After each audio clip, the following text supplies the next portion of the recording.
রাজনৈতিক দল কিংবা রাজনৈতিক জোট বাংলাদেশে ফ্যাসিবাদ প্রতিষ্ঠা করেছিল। বিচারের সম্পূর্ণ বিচার না হওয়া পর্যন্ত তারা রাজনীতি করতে পারবে না, এই প্রশ্নটা আমরা জনগণের কাছে ছেড়েছি। তবে আমরা মনে করি যে কোনো পাবলিক প্রোগ্রাম করার ক্ষেত্রে এই বিষয়ে সরকারের পক্ষ থেকে আমরা ভাবছি সেটাকে কিভাবে বাস্তব হবে সেটা এখনো সুনির্দিষ্টভাবে আলোচনা হয়নি। তবে আমরা এটাকে অবশ্যই নিরুৎসাহিত করব। সম্পূর্ণভাবে বিচার করার জন্য আপনারা জানেন সরকার ইতিমধ্যেই ব্যবস্থা নিয়েছে, আইন মন্ত্রণালয় এটা নিয়ে কাজ করছে। মানবতা বিরোধী অপরাধের হিসেবে তাদের বিচার নিশ্চিত করা হবে। গণভবনকে জাদুঘর হিসেবে রূপান্তরের জন্য ইতিপূর্বে পৃথিবীতে আপনারা জানেন যে সাউথে মেরিটিন মেমোরিয়াল প্রতিষ্ঠা হয়েছিল একটি গণঅভ্যুত্থানের প্রেক্ষিতে, তার স্মৃতিকে ধরে রাখার জন্য। আমরা পৃথিবীতে আরো বিভিন্ন জায়গায় এরকম সেখান থেকে তাদের যে অভিজ্ঞতা সেটিকে প্রস্তুত করা সেটি নিব।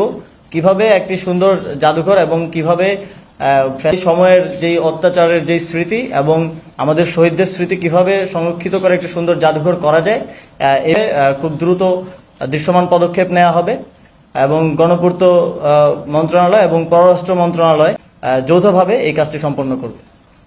রিভিউ কমিটি মূলত শ্রমিকদের যে শর্ট টার্ম দাবিগুলো আছে যেগুলো খুব বাস্তবায়নযোগ্য এবং সমাধানযোগ্য, এটি শুধুমাত্র আরএমজি নয়, আরএমজি এবং নন আরএমজি সেক্টর থেকেও মালিককে রাখা হবে এবং দুই সেক্টরেরই শ্রমিক নেতৃবৃন্দকে সেই রিভিউ কমিটিতে রাখা হবে। একটি কমিটি আমরা দ্রুতই ঘোষণা করব। সেই রিভিউ কমিটিতে শর্ট টার্ম যেই দাবিগুলো আছে, যেমন শুধু শ্রম আইন কিংবা মজুরির যে বিষয়গুলো, এগুলো তো লং টার্ম ট্রাইপারট্রাইট যেই বৈঠক আছে তার মাধ্যমে আলোচনার মাধ্যমে সমাধানযোগ্য। যেগুলো খুব দ্রুত সমাধানযোগ্য সেই বিষয়গুলো নিয়ে কাজ করবে এই রিভিউ। উপদেষ্টা আসিফের কথায় আপনারা কতটুকু সন্তুষ্ট বা আসিফের কথায় আপনারা নিজেরা কতটুকু সমর্থন করছেন অবশ্যই কমেন্ট সেকশনে জানাতে ভুলবেন না। আপনাদের মূল্যবান মতামত আমাদের এখন সবচেয়ে বেশি প্রয়োজন। ধন্যবাদ।